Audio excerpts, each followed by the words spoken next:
Bueno, entonces por favor me confirman si ya tenemos imagen compartida.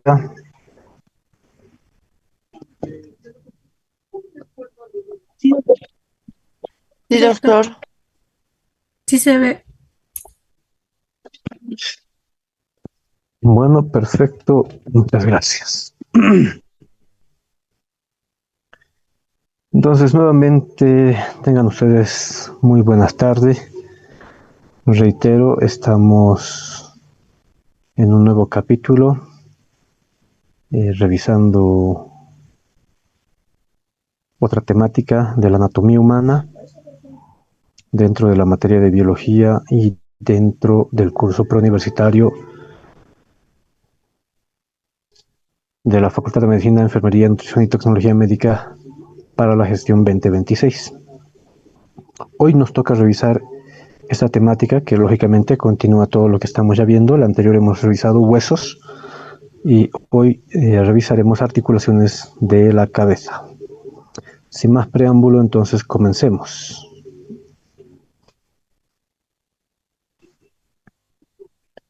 Eh, la cabeza, como ya se ha ido mencionando, tiene varios tipos de articulaciones, porque recordemos rapidito lo que hemos visto en un capítulo previo, en los temas introductorios. Hay tres tipos de articulaciones en todo el cuerpo: las de tipo fibrosas, las de tipo cartilaginosas y las sinoviales. Entonces, en todo el cuerpo están las tres variantes. Pero, pero al, en la cabeza en específico, eh, ¿será que encontramos estas variantes, estos tres tipos? De hecho, No, sí, aunque particularmente predominan más las de tipo fibrosas o las que son las suturas, porque no olviden, habíamos dicho, las fibrosas se relacionan más con elementos de la cabeza y por ende cráneo y cara, ¿no? En cambio, las de tipo cartilaginosas se relacionan mejor con la columna vertebral y otros sitios. Y finalmente las sinoviales predominan sobre todo en extremidades. Pero vamos a revisar entonces qué tipos de articulaciones, cuáles son, cómo las vamos a catalogar, qué hay de importante y obviamente también nuevo en relación a las articulaciones de la cabeza. Empecemos. Las articulaciones del cráneo, con predominancia entonces, son las de tipo suturas, pero tenemos por ahí una que otra que será representada por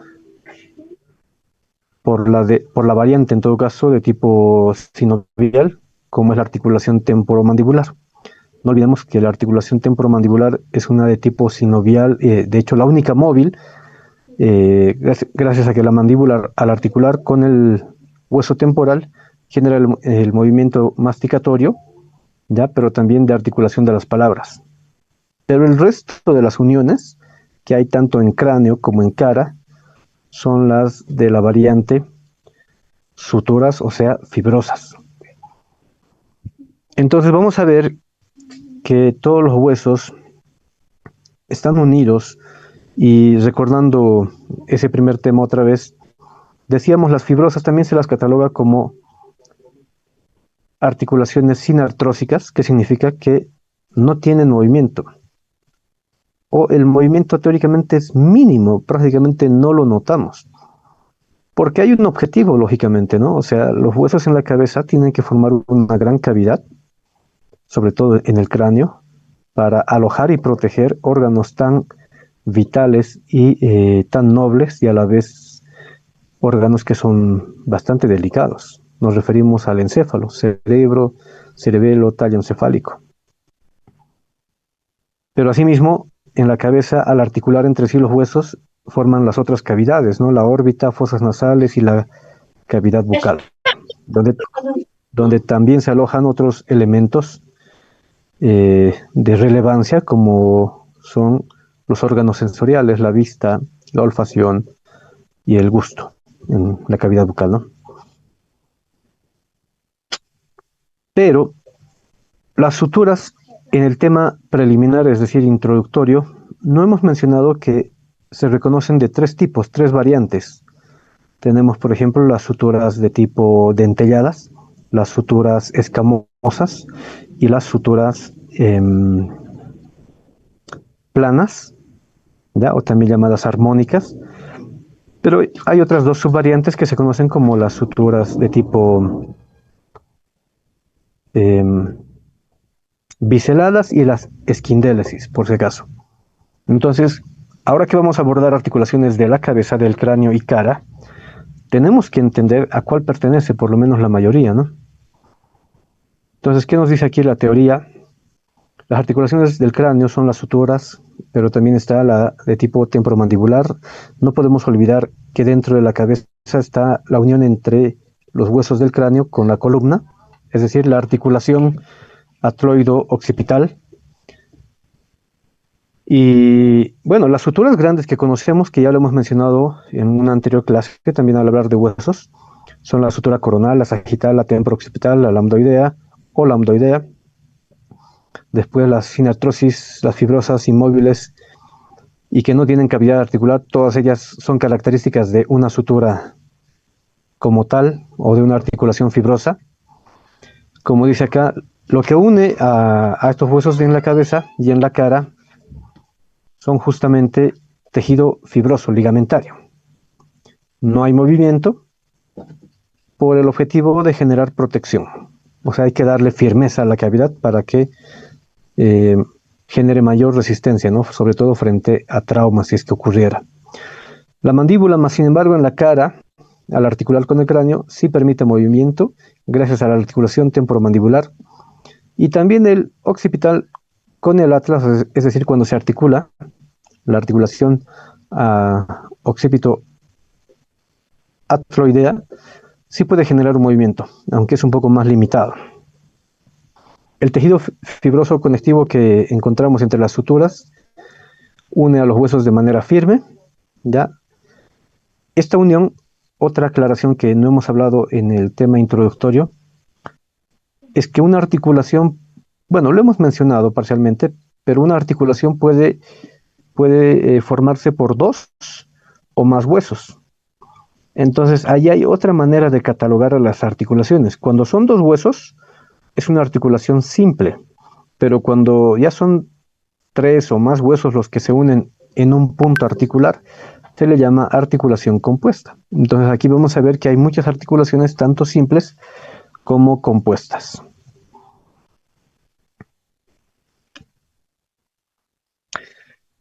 Otros detalles que vamos a recordar. Habíamos dicho en una anterior clase, los huesos cuando nacemos, los huesos de la cabeza no están completamente desarrollados, no están completamente unidos, es decir, que las suturas, las articulaciones entre estos huesos no están plenamente formadas.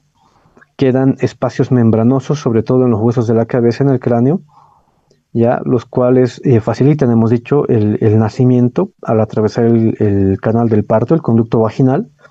Pero cuando ya somos adolescentes, jóvenes y con más razón adultos, lógicamente esto tiene que ya estar completamente cerrado y sellado para la protección. Entonces, además, decíamos, la cabeza tiene que articular con otro punto de apoyo, que en este caso es la columna cervical, particularmente con la primera vértebra denominada como atlas, y vemos acá un esquema específico donde se está generando la unión entre el occipital y la primera vértebra cervical. De hecho, me adelanto un poco, esta articulación es de tipo sinovial, igual que la temporomandibular, por lo tanto no representa, o sea, no está dentro del grupo de las suturas, y eso hay que tenerlo claro. Entonces, las articulaciones principales que unen la cabeza con otros elementos son justamente las de variantes incondróficas y articulaciones sinoviales, como por ejemplo la atlanto-occipital, la base del cráneo con la primera vértebra cervical, y la temporomandibular entre el cráneo y la mandíbula. Y aquí justamente vemos en el esquema, en vista lateral, en la parte inferior derecha de la pantalla, vemos la articulación entre el hueso temporal y la mandíbula. No se preocupen, en un instante estamos entrando en más detalle, con más características en cada uno de estos, ¿ya? Bueno, empecemos por estas articulaciones. No me he saltado, no me salté ninguna diapositiva. Empecemos entonces con esas articulaciones. La mayoría de ellas que están señaladas acá en la imagen y en la misma diapositiva con los nombres respectivos son las suturas. Primero voy a hacer una aclaración que es un poco obvia, ¿no? Si se dan cuenta, ¿cómo se puede nominar? O sea, ¿cómo se ha nominado, cómo se ha dado el nombre a la articulación? Es bastante sencillo. Es simplemente por las dos superficies óseas que están involucradas, es decir, los dos huesos. Los dos huesos que participan le dan el nombre a la articulación. Y eso ocurre en todo el cuerpo, por si acaso. A ver, voy a hacer una pequeña pausa rapidito. Señorita Amy, ¿cuál es su duda? Doctor, quería pedirle si tal vez podía recorrer una diapositiva porque pues, se volvió a conectar y no sé, creo que es mi señal o no sé si es de todos igual. Eh, em, bueno, lo voy a hacer rapidito, señorita, solo por esta ocasión, pero de todos, o sea, para todos supongo que está normal, si no ya también me hubieran dado el aviso. Y lamentablemente el tiempo no nos permite retroceder mucho y repetir mucho, por favor, jóvenes, así que atentos. A veces sí la conexión falla, eso se entiende. Sigamos, entonces les decía, de los nombres, ¿no? O sea, ¿cómo nominamos una articulación? Es bien simple. ¿Cuáles son los huesos que participan? No importa si son dos, son más, se va a llamar de esa manera. Y otro detalle, el nombre es indistinto si nomino primero un hueso y después al otro, o primero nomino al otro hueso y después al primero. Es decir, podemos alterar el orden. Eso no va a afectar, no es como una regla matemática que sobre todo aplica en las multiplicaciones. El orden de los componentes de la multiplicación no va a alterar el producto, o sea, el resultado final. O sea, la articulación va a seguir siendo la articulación. Pero bueno, espero que se entienda esa parte que no se había aclarado en el capítulo respectivo. Entonces aquí vamos a ir desglosando todas estas articulaciones, pero un poco rapidito, así que por favor atentos todos, espero que no les falle la señal ni tampoco la mía. Primera articulación, vamos a ir de izquierda hacia la derecha y de arriba hacia abajo. La articulación frontoparietal. Entonces, la articulación frontoparietal, que creo que es obvio, es una articulación del cráneo, primero, por el número de huesos, ¿cuántos participan? No solamente es el frontal y un parietal, no, es el frontal y los dos parietales, por tanto es una articulación de tipo compuesta, ya son más de dos. Y sabemos que pertenece a la variante suturas, o sea, es una articulación fibrosa, ya, o sea, una sutura es de escaso o nulo movimiento, perdón, de escaso o nulo movimiento. Y pero ¿cuál es la subvariante? Porque al inicio ya les decía, ¿no? Hay tres variantes, hasta cuatro que se reconocen en diferentes textos. Es dentellada, es escamosa, es armónica o planea, o es biselada, o tal vez alguno que reconoce la quinta variante, que sería la esquindelesis. Esta no, pertenece sobre todo a las de tipo dentellada. ¿Por qué? Porque en un lado de la superficie articular aparecen justamente las dentelladuras. ¿Qué son las dentelladuras? Son como digitaciones, así como estoy haciendo con mi mano, los que están logrando verme, ¿ya? Y luego del otro lado aparecen otras dentelladuras y engranan entre sí para formar la articulación. Esta es una dentelladura. Bueno, entonces así tendríamos que reconocer las superficies articulares de los huesos que participan. Entonces podemos llamarle articulación frontoparietal o articulación parietofrontal. Termina siendo lo mismo. Ahora, sabemos que esta unión entre estos tres huesos, de hecho, están formando otras dos suturas que ya conocemos previamente, lo hemos hablado en la anterior, la llamada sutura coronal, ¿ya? Sutura coronal. O que es lo mismo decir, lo mismo, ¿no? O sea, articulación frontoparietal. Pero en la parte en la que se encuentran los tres huesos, frontal con los dos parietales, le llamamos la sutura bregmática, o simplemente el punto craniométrico, porque también representa un punto craniométrico, el bregma, ¿no? que en etapa embrionaria ya habíamos aclarado, aquí queda el espacio nominado como la fontanela anterior o mayor. Entonces, ¿Dónde queda la lamboidea? todos esos detalles son relacionados con esta primera articulación. Con los demás lo voy a hacer un poco más rápido, así que atentos. Alguien hizo una consulta, por favor, me reitera, no lo he escuchado muy bien. ¿Dónde queda lo que es la sutura lamboidea? Primero que nada, no es lamboidea, por favor. Revisemos incluso la literatura, es lambdoidea. Lambda, viene de lambda, es una palabra, es una terminología griega, por si acaso. No es lamboidea, pero eso ahorita les voy a mencionar. Pero además ya lo habíamos visto en la anterior, pero lo voy a repetir en un momento. No se me adelante, por favor. Estamos yendo en este orden y vamos a llegar a eso. No se preocupen, no sé quién era. Otra articulación. Articulación esfenofrontal.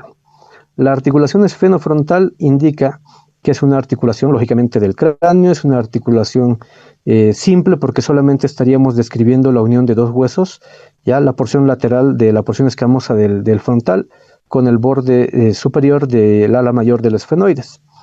Es de tipo fibrosa, es de tipo sinartrósica, o sea, no se mueve, lógicamente, y además pertenecería a la subvariante de tipo escamosa, porque no aparecen aquí tantas dentelladuras. Incluso puede encajar en dos subvariantes, que sería escamosa y a la vez biselada, porque hay segmentos que se empiezan a biselar. Otra articulación, la articulación frontomalar. Esta articulación frontomalar está uniendo un hueso de la cara con un hueso del cráneo, el frontal con el hueso cigomático. O sería lo mismo decir frontocigomática o cigomático frontal, ¿no? Es una articulación, por la descripción sería una articulación simple, o sea, solamente dos huesos. Es fibrosa, lógicamente, es una articulación de tipo sinartrósica, sin movimiento, creo que también termina siendo un poco lógico. Y la variante, esta sí es más dentellada, porque cuando separamos los dos huesos, el frontal del cigomático o viceversa, quedan siempre las dentelladuras, ya dentro de la unión. Y otro detalle que me estoy olvidando, o sea, toda articulación además, ¿qué más puede tener? Lógicamente tiene que tener irrigación, tiene que tener inervación y al mismo tiempo mantiene una relación importante con algún tejido superficial o profundo, dependiendo, y también tiene una funcionalidad propia. En este caso, por ejemplo, es muy peculiar la unión entre la porción, esto se conoce como la apófisis orbitaria lateral del frontal con la apófisis frontal del cigomático. Entonces, se están uniendo los dos para formar este bastión, que es como una columna, que además de estar formando la parte lateral de la órbita, o sea, pared lateral, es una región bastante consistente, bastante firme. Si alguien recibe un golpe acá, puede resistir más que otros sitios, ¿ya? Entonces, hay que mencionar siempre, de cualquier articulación, hay que mencionar aquello, qué funcionalidad cumple o qué relación tiene con algún otro tejido u órgano de importancia. Pasemos a otra articulación. La articulación esfenotemporal. La articulación esfenotemporal es otra articulación del cráneo, está uniendo solamente dos huesos, es decir, es una articulación simple. Estaríamos en este caso uniendo el ala mayor del esfenoides, específicamente el borde posterior del ala mayor, con el contorno de la escama del hueso temporal. Eso estamos uniendo. Es una articulación fibrosa, ya queda un poco lógico, es sinartrósica, también es un poco obvio, y termina en la subvariante, creo que eso debería ser también obvio. Está uniendo la escama del temporal con el ala mayor. Por lo tanto, la subvariante es de tipo escamosa, ¿no? La subvariante es de tipo escamosa. Un detalle acá que es fundamental, que no podemos obviar, que incluye a otra articulación que en un momento la voy a nominar. Esta unión entre el ala mayor del esfenoides, la escama del temporal y además la unión con el ala mayor del esfenoides, con el frontal y con esta otra que en un momento la nominamos, que es la unión del ala mayor del esfenoides con el parietal. De hecho, es una región muy peculiar, ¿no? Primero que todos están dentro de la gran fosa temporal. Pero en esta región se está formando una sutura que además es un punto craniométrico que ya lo habíamos mencionado en la anterior clase. Pero aquí se nota mejor porque estamos hablando de cráneo en general, ¿no? Cuando ya el cráneo está articulado, y así es como vamos a encontrar a nuestro paciente además. Entonces vemos acá que la unión de estos 4 huesos ya sería una unión compuesta, o sea, varios huesos, forma una sutura muy peculiar que se conoce como la sutura térica, ¿ya? O sea, la unión frontoparieto-esfenotemporal es la sutura térica. Y a la vez también es un punto craniométrico, o sea, el punto craniométrico terium. Pasemos a otra articulación, la articulación cigomático-malar. En cierto modo se asemeja un poco a la articulación frontocigomática o frontomalar que ya hemos mencionado. Aunque en realidad esta articulación debería nominarse mejor como articulación cigomático-temporal, por si acaso, porque se está uniendo una saliente del hueso temporal. Pero queda como cigomático-malar porque se la nomina como apófisis cigomática a esta prolongación lateroanterior que tiene el hueso temporal. Entonces es una articulación fibrosa, eso es obvio, es una articulación sin artrosis, sin movimiento, también es un poco obvio. Y la subvariante sería de tipo dentellada, porque acá cuando desarticulamos sí aparecen las dentelladuras. Ahora, ¿qué tiene de peculiar esta articulación? Creo que ya se ha dicho incluso antes, está formando un arco de separación y a la vez de comunicación entre la gran fosa temporal que queda por arriba y la gran fosa infratemporal que queda por debajo. O sea, es un límite. Este arco es una limitante, ¿ya? Y que peculiarmente lo encontramos en un hueso, en una calavera, como un puente, ¿no? Que está atravesando a cada lado en el cráneo en general. Otra articulación. Esta es la que nos faltaba para complementar lo que les dije hace un instante y lo voy a volver a reiterar. Primero analicemos esta articulación. La articulación esfenoparietal. Su nombre nos dice, está articulando el ala mayor del esfenoides con el ángulo anteroinferior del hueso parietal, ¿ya? Entonces, al unirse los dos huesos, complementan lo que hace un rato ya habíamos nominado como la articulación frontoparieto-esfenotemporal, ¿ya? O simplemente sutura térica. ¿Qué tiene de peculiar la sutura térica? Tiene forma de H o tiene forma de K. Eso es un poco variable según cada autor. Ahora, esta articulación específica, esfenoparietal, es una articulación fibrosa, sin artrósica, sin movimiento, y es de las subvariantes, sobre todo de tipo escamosas, porque acá no aparecen muchas dentelladuras. Es que escamosa y biselada al mismo tiempo. Otra articulación. Tenemos la articulación temporoparietal. La articulación temporoparietal permite unir el borde inferior del hueso parietal con el contorno de la escama del temporal y la escotadura también propiamente parieto-occipital que tiene el hueso temporal. Entonces, si analizamos así de dos en dos, son articulaciones simples, pero no se olviden que hay puntos donde sí encontramos puntos de unión con más de dos huesos, o sea, compuestas.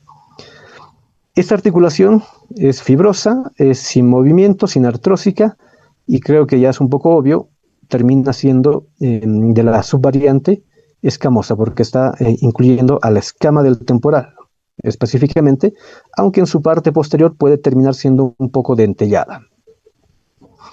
Sigamos otra articulación, la articulación parieto-occipital, ¿ya? La articulación parieto-occipital es justamente lo que hace un rato preguntaba un compañero, ¿no? La articulación parieto-occipital, también nominada como articulación lambdoidea, ojo, lambdoidea, ya lo he aclarado hace rato, es la unión entre la escama del hueso occipital con el borde posterior de los dos huesos parietales. Entonces se llama así lambdoidea porque justamente se asemeja al signo lambda, que es una simbología griega, ¿no? Es una letra griega que conocemos, o que se conoce más bien. Pero al mismo tiempo, justo donde están unidos los tres huesos, porque esta articulación sería una articulación compuesta, son más de dos huesos, ojo, entonces justo donde se están uniendo el occipital y los dos parietales es otro punto craniométrico y otra sutura. La sutura es lambda y el punto craniométrico, o lambdoidea, me corrijo, y el punto craniométrico sería lambda. Luego tenemos la articulación temporo-occipital. La articulación temporo-occipital permite la unión del contorno posterior de la región mastoidea del hueso temporal con el contorno anteroinferior, o lateroinferior, mejor dicho, de la escama del hueso occipital.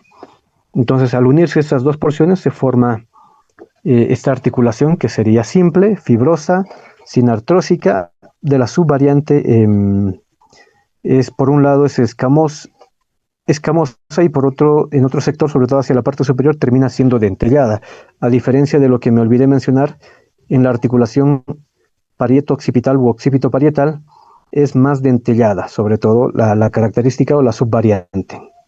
Y además, aquí hay que hacer otra vez esta aclaración, como ya lo hice para este sector de los 4 huesos, pero aquí solamente hay 3 huesos involucrados.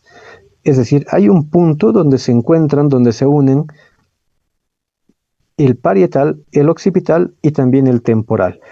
Ahí encontramos otra sutura, que sería la sutura parieto-occipito-temporal o parieto-temporo-occipital, como ustedes lo quieran nominar, aunque algunos autores prefieren mantener un orden, lógicamente, pero ya les dije, no el orden de la nominación de cada hueso no va a alterar que sea la articulación. Pero este punto, además de presentar una sutura, también es un punto craniométrico, ¿no? Es el punto craniométrico asterior. Y nos queda la articulación temporomandibular. La articulación temporomandibular es la que difiere del resto, pero además no pertenece a la articulación del cráneo, sería articulación entre el cráneo, entre huesos del cráneo y hueso de la cara, ¿no? Un hueso del cráneo y un hueso de la cara. O sea, termina siendo una articulación simple porque solamente participan 2 huesos, ¿ya? A cada lado, por si acaso, porque son 2 articulaciones temporomandibulares. Pero vamos a detallar en un momento que esta articulación tiene otras características que son fundamentales. Y aquí solamente me voy a quedar ahí, o sea, lo voy a nominar solamente como articulación. Articulación temporomandibular es la unión entre la porción horizontal de la escama del temporal, específicamente con la cavidad glenoidea que tiene ahí, o también llamada fosa condilar, con el cóndilo propiamente y específico de la mandíbula a cada lado. Es la única articulación móvil, esto ya se ha mencionado, y es de tipo sinovial, por eso vamos a aislarla en otra diapositiva en un momento. Ahora, todas esas articulaciones que acabamos de ver son en la vista externa, por fuera, en la superficie del cráneo, y en un rato vamos a ver también los de la cara. Pero cuando hacemos una sección de la calota, de la calvarie, tenemos que también reconocer que hacia adentro, es decir, en la cavidad craneal, hay otras suturas que no podemos verlas a simple vista, ¿no? Aunque se puede hacer una visualización tal vez indirecta a través de imágenes de rayos X o tomografía o resonancia, pero en estado óseo, lógicamente, en una preparación se pueden reconocer muy fácilmente, ¿no? Haciendo este corte. Entonces tenemos las siguientes articulaciones. Otra vez vamos a ir en el mismo orden, de izquierda a derecha, de superior e inferior. Empezando por la unión entre el esfenoides y el hueso frontal, es decir, la articulación esfenofrontal o frontoesfenoidal. Es una articulación simple, solamente son 2 huesos, ¿ya? Y fibrosa, sin movimiento, y encaja en la subvariante, sobre todo de tipo escamosa y biselada, sobre todo hacia la parte biselada, hacia la parte lateral termina siendo biselada, ¿ya? ¿Quiénes se están uniendo específicamente? El borde posterior de la porción orbitaria o de la fosa orbitaria del frontal con el borde anterior del ala menor del esfenoides. Esos se están uniendo acá y solamente se puede ver en esta vista endocraneal, aunque también se puede ver en vista exocraneal, pero desde la órbita. Otra articulación, la articulación occipito-esfenoidal. Lógicamente estamos uniendo el hueso occipital, la porción basilar, que es este sector que estoy señalando con el cursor, junto la cara anterior o porción anterior de esta porción, junto con el cuerpo del esfenoides, pero específicamente la parte posterior del cuerpo del esfenoides.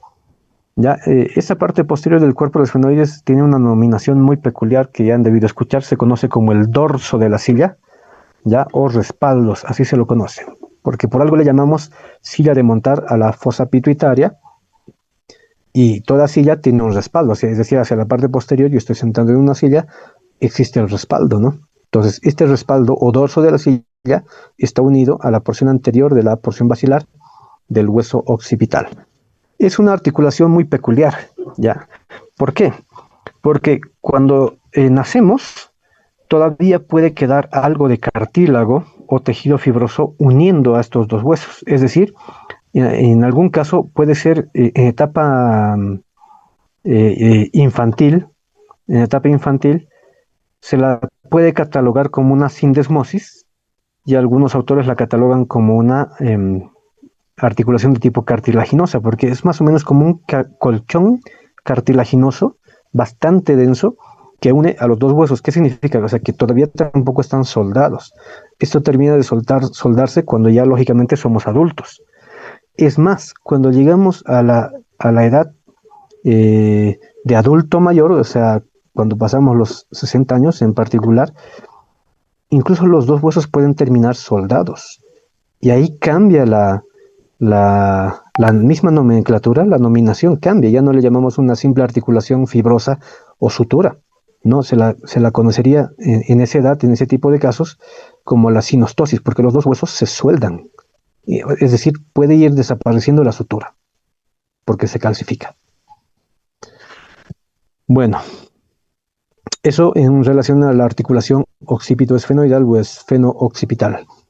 Otra articulación, tenemos la articulación esmoidofrontal. Acá tenemos el hueso esmoides que está con esta sombra roja. ¿Ya? ¿Qué estamos uniendo? Estamos uniendo primero dos huesos, o sea, es una articulación simple.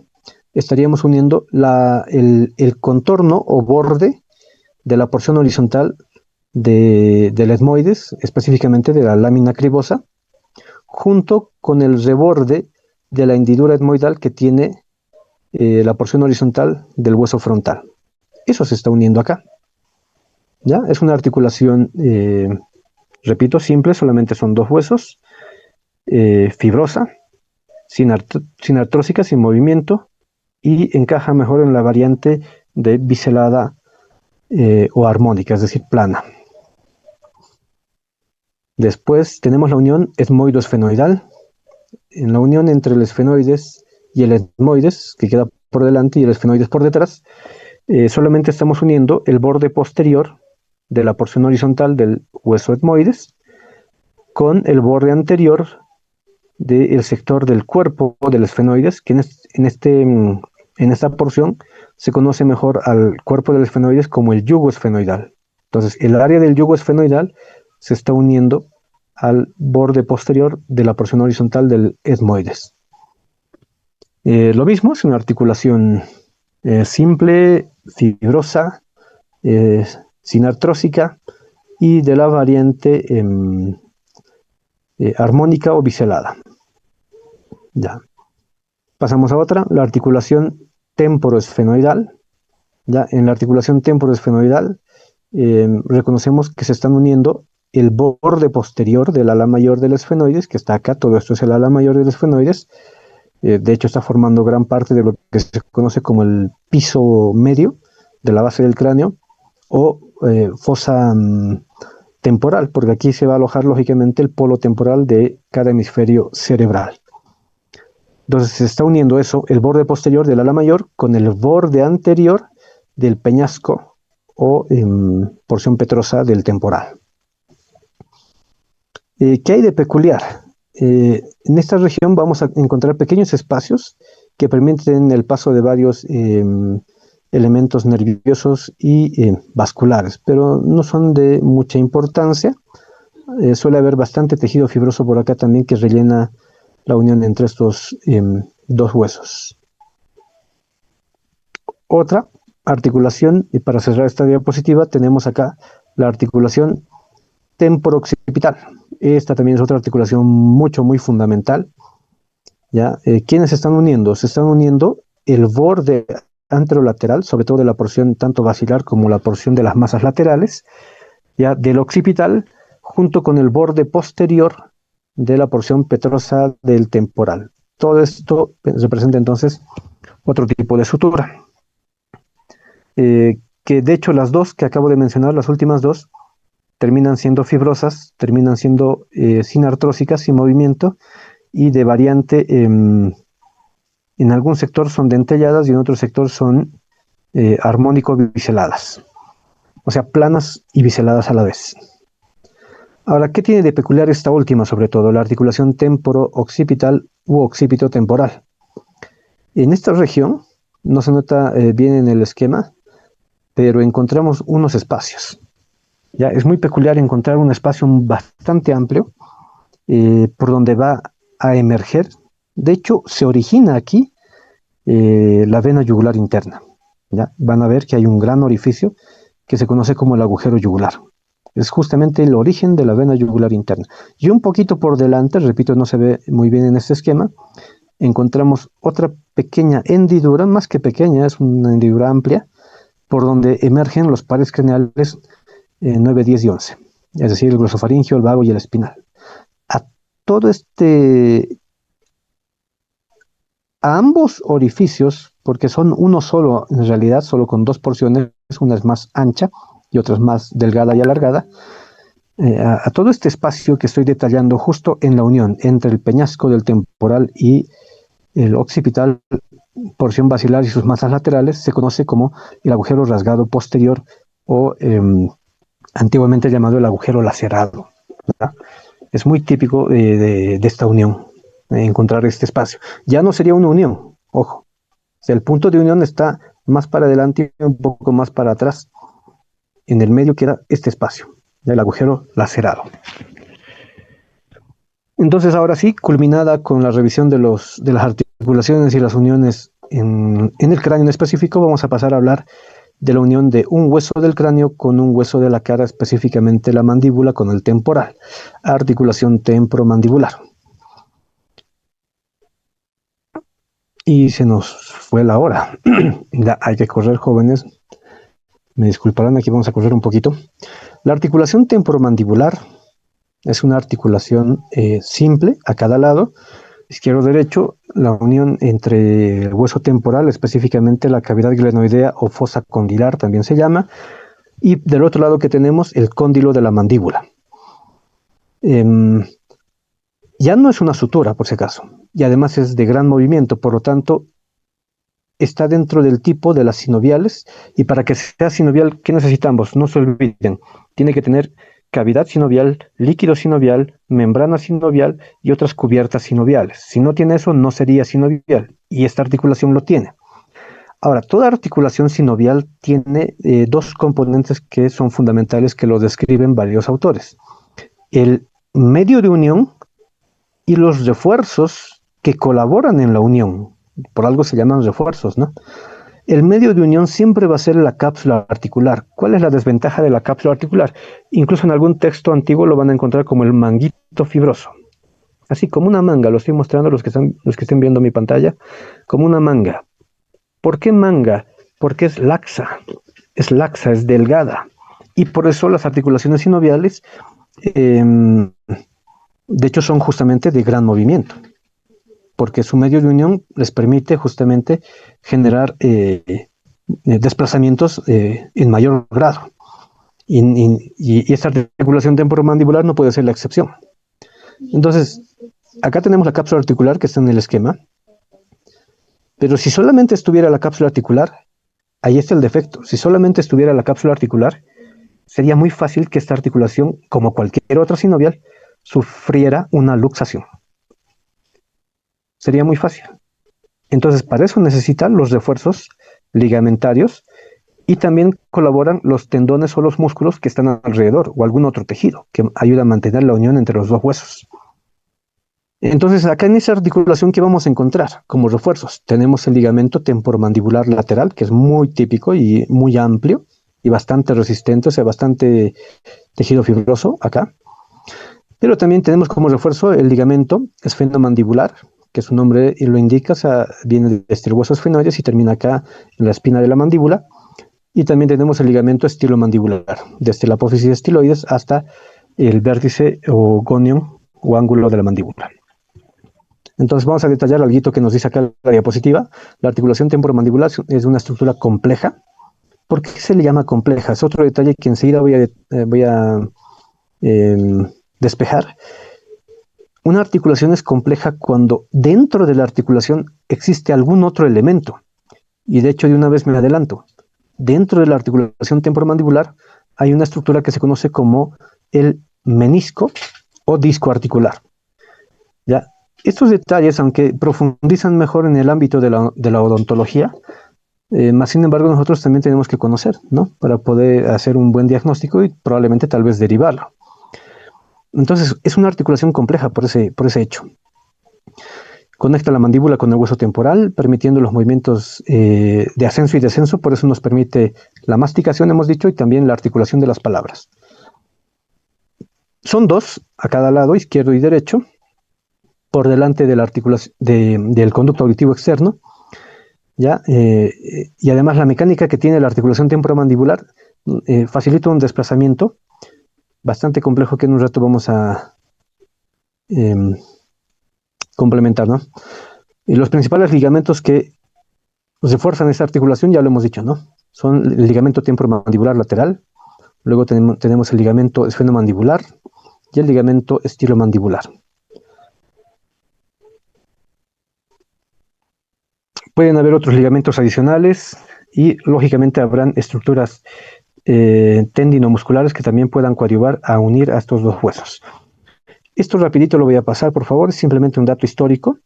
Hay un ligamento o varios más bien descritos por el señor Tanaka, conocido como Terry Tanaka a comienzos de los años 80, que ha descrito el ligamento menisco articular. Ya, este ligamento viene justamente de esta estructura interna que les había comentado hace un instante. Este es el disco articular o menisco articular. Colabora en la articulación y también complementa el acoplamiento entre las dos superficies articulares.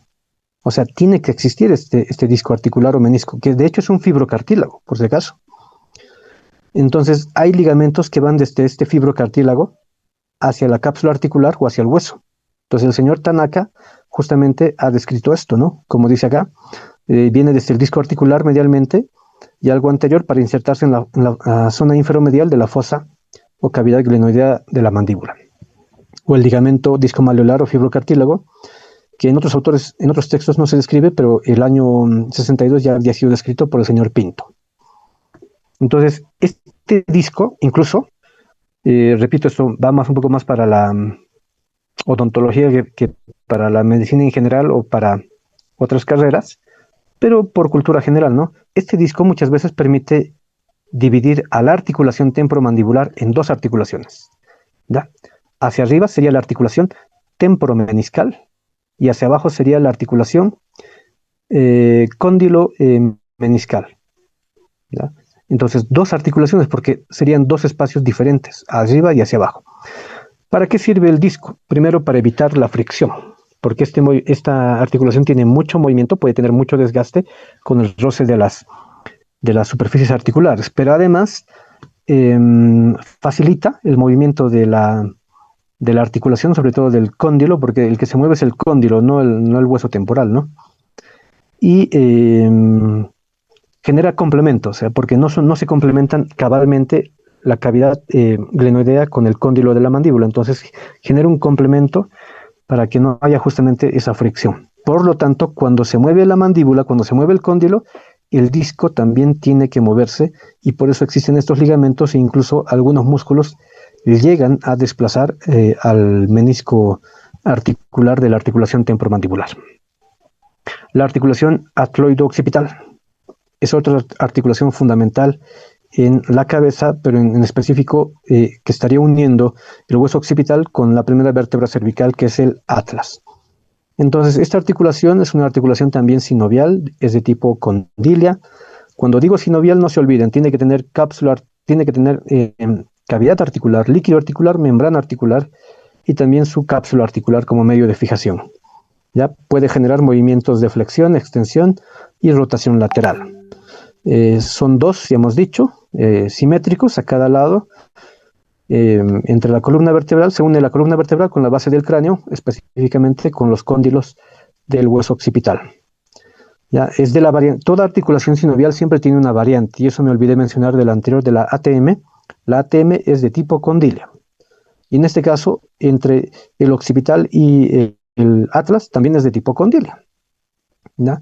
Entonces se mantiene unido por la cápsula articular y por los ligamentos, por los diferentes ligamentos que circundan la articulación y algunos músculos. La articulación atlanto-occipital está envuelta por una cápsula articular delgada, laxa, y está también compuesta por tejido fibroso y revestida por una membrana sinovial, que se adhiere a los contornos de las superficies articulares. Hay varios ligamentos que refuerzan la articulación atlanto-occipital, como son el ligamento nucal, como son también el ligamento alar, el ligamento del vértice del diente y el ligamento atlanto-occipital lateral, la membrana tectoria y el ligamento atlanto-occipital anterior. Bueno, ya serían muchas estructuras que van a reforzar y esto se puede ver justamente acá. Acá tenemos, por ejemplo, el ligamento longitudinal posterior, que cuando se prolonga hasta el occipital y está atravesando, si se dan cuenta, todos los cuerpos vertebrales y llega al occipital, al clivus o declive del hueso occipital, ya no le llamamos ligamento longitudinal posterior, sino cambia de nombre y se la denomina como membrana tectoria. Entonces, esta membrana tectoria sería un refuerzo para unir el occipital con la primera vértebra cervical, que ya tiene su cápsula articular, entre otros ligamentos, como tenemos acá el muy afamado ligamento cruciforme. ¿Ya? El ligamento cruciforme está formado por una banda fibrosa transversal o ligamento transverso del atlas, y también por dos prolongaciones, una vertical para arriba y otra vertical para abajo, es decir, desde el atlas hasta el occipital, o también llamado ligamento atlanto occipital, y el otro sería el atlanto, el ligamento atlanto, se me fue el nombre, odontoideo, porque está relacionado justamente con la base del apófisis odontoides de la segunda vértebra cervical, que es el axis, ¿ya? O también el ligamento atlantoaxoideo, esa es la otra denominación, y entre todos ellos forman esta banda que es muy importante reconocerla, entre la unión del occipital y la primera vértebra cervical, que es el ligamento cruciforme o en cruz, junto con los ligamentos alares que están ahí, ¿no? Articulaciones de la cara, vamos a pasarlo un poco rápido, jóvenes, me disculpo, señoritas, el tiempo ya nos ha rebasado. Rapidito. Ya, vamos a acabar con esta diapositiva, señoritas jóvenes. En la siguiente clase voy a empezar con esto y termino con lo poco que nos quedaba, solamente para no dejarles sueltos. Y luego continuamos con el otro tema en la siguiente clase. Rapidito voy a hablar de esto. Los huesos de la cara, lógicamente, están unidos por diferentes tipos de articulaciones. Entre ellos igual hay suturas de las 4 variantes o 5 que se reconocen, ¿no? De tipo dentellada, están las escamosas, las armónicas y las biseladas. Y en algún caso las esquindélesis. Entonces, sabemos que la cara está formada por 14 huesos y por lo tanto vamos a encontrar muchos puntos de unión entre los diferentes huesos, entre huesos de la cara y huesos de la cara también con los huesos del cráneo. ¿Ya? No quiero extenderme mucho más, señoritas jóvenes, me disculpo. Esta presentación, repito, la voy a complementar, la voy a terminar la siguiente clase, empezando un poquito más a la hora, para no excederme en el tiempo del otro docente que seguro ya debe estar esperando. Hasta acá, si tienen alguna pregunta, solamente voy a responder una pregunta. Repito, va a quedar pendiente nos quedan creo 2 o 3 diapositivas nada más de esta presentación. Lo vamos a hacer el día miércoles con el grupo. Si no hubiera preguntas, hasta acá lo dejaremos, señoritas jóvenes. Muchísimas gracias por su atención. No, hay una pregunta. Naen, rapidito, por favor. Lo único que voy a responder. Disculpe, la sutura del cráneo son sincondrosis. En la diapositiva de sincondrosis. Claro. He ido describiendo cada una de las articulaciones y hemos dicho todas son sincondrosis. ¿Ya? O sea, dijo que eran sinartrosis. Sinartrósicas. Son lo mismo, es sinónimo. O sea, no tienen movimiento. Está bien, muchas gracias. Listo, con esa única pregunta cerramos la sesión de hoy y complementamos, por favor, la siguiente clase el día miércoles. Nuestra última clase, alguien decía por ahí en el chat. Gracias, señoritas jóvenes, que tengan buen resto de jornada. Hasta luego, chao, chao. Hasta luego, doctor, se cuida. Igual, igual. Doctor.